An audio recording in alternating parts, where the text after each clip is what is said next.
Hi, everyone. First of all, slides, I do just want to thank you so much for inviting me to be part of this webinar.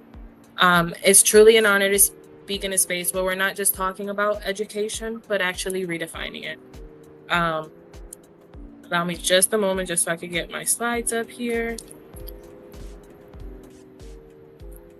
And just let me know if you guys can see that on your end. Yes, we can see that. We can see that. Okay. Perfect. So, let me just be clear. This isn't a story about perfection. It's about persistence. It's about redefining what it means to be educated in a world that often demands we follow one narrow path to success. But for people like me, that path wasn't just hard. It wasn't even visible. I'm still figuring things out, just like many of you, but what I do have is a story. A real one. And I believe stories make space for others to see themselves. So at 14, I was homeless. I had no stable home, no mentors, and no one mapping out my future. I didn't know what I was supposed to become at some point. I just knew I had to survive.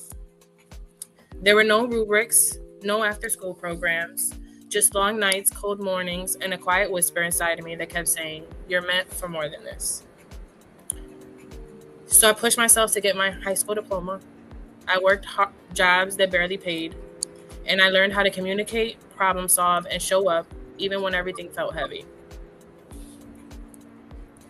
At 20, I became a mom, and by 23, I was a single mom. So at that point, one night, while feeding my son with one hand and wiping my face with the other, I said something to myself that I still hold close. I don't know how yet, but I'll figure it out.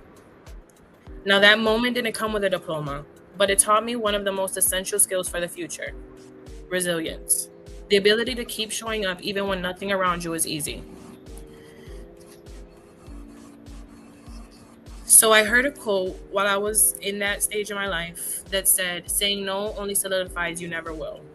Now that stuck with me because as a teenager on the streets, I had every reason to say no, to quit, to doubt, to shrink, but I didn't. Saying yes to myself, even in the smallest ways, was an act of rebellion and survival. Now, I didn't start with privilege or opportunity. I started with desperation and hope. And that taught me something classrooms rarely do: that resilience isn't perfect, it's persistent. It's learning to show up even when everything tells you to walk away. Now, that's the engine behind every forward step I've taken, and that's the spark that I want to share with you all today. So, the 10% rule, teaching real world adaptability. As I started to rebuild, I realized I was learning constantly, just not in the traditional sense. I was learning how to bounce back, how to stay calm in chaos, how to solve problems I've never seen before. Now, that kind of learning is survival. That's real world intelligence. I wasn't reading theories, I was living them. Every mistake was a lesson, a setback, and a kind of education. Now, that's where the 10% rule comes from. It's not complicated. It just means doing a little better than yesterday. Not perfect, just better. Just 10% was enough. Because most days, that's all I. It helped me earn my PACE certification in national administration. It helped me self-publish 2 books. It gave me the courage to launch a virtual assistant business from scratch, with no investors, no degree, and no safety net. And I even had the opportunity to work with someone named in the Forbes 50 under 50. But let me be clear, I didn't feel like I belonged in these spaces at all, but I just kept walking into them. And even now, I'm not finished. I'm still navigating, I'm still doubting, and I'm still stretching myself. But I've learned that employers in the world don't want just polished resumes. They want people who can adapt, who can think for themselves, who know how to pick themselves back up when things fall apart. But none of that learning came from checking traditional boxes. It came from learning in untraditional ways and from trusting that I could keep growing even if my process looked different. So we talk about closing the gap through skill-based learning and a lot about future readiness. But here's the truth. Most people are already learning. They're just not getting credit for it. The mom that's managing 4 kids in a household, she's multitasking, budgeting, negotiating, planning. That's project management. The teenager figuring out how to make money online to help their family, that's digital literacy, entrepreneurship, and problem solving. Skill-based learning closes the gap between what people do know and what they're told that they don't know. Now, I've seen programs that teach real-world skills in underserved communities, like teaching coding, graphic design, or how to run a small business. I've met people who've never stepped foot in any type of college, and they build entire brands off of things they learned from YouTube University and trial and error. Now, these aren't outliers. These are innovators. They're living proof that alternative learning works and it changes lives. When we make learning human and practical, people rise. Not instantly, not perfectly, but powerfully. And that's why I wrote the 10% rule. This is not a hustle manual.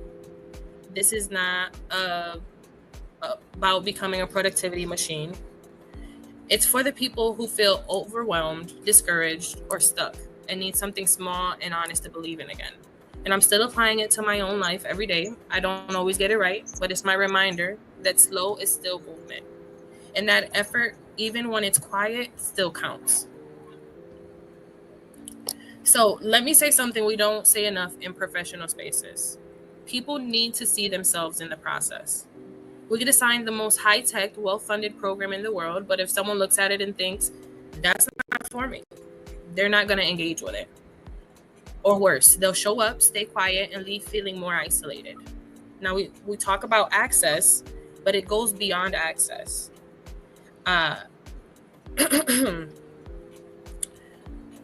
apologize. So we talk about access, but it goes beyond access. It talks about belonging. That's where it turns into something different.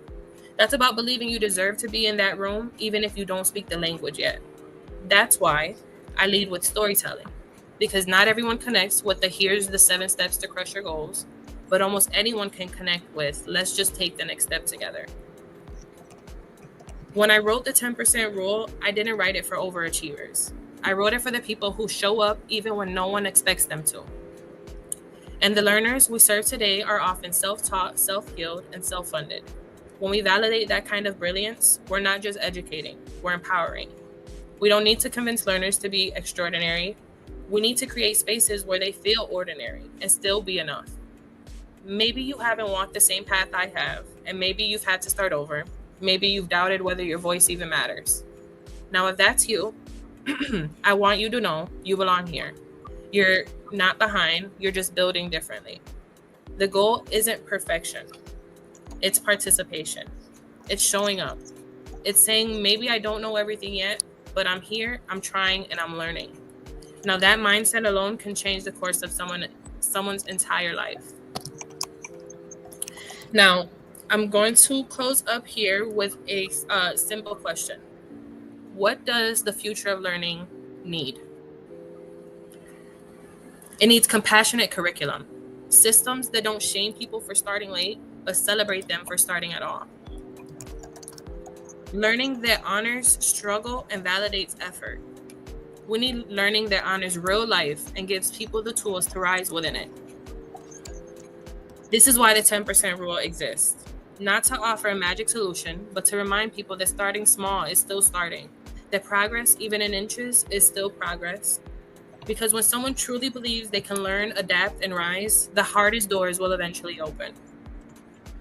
Now, thank you for sharing this time with me. If any of this felt like it welcomed your experience, I'd be honored if you carried the 10% rule with you. You can find it on Amazon, not just as a book, but as a reminder that you're learning, you're growing, and you're exactly where you need to be. Now, let's keep building one genuine step at a time. Thank you.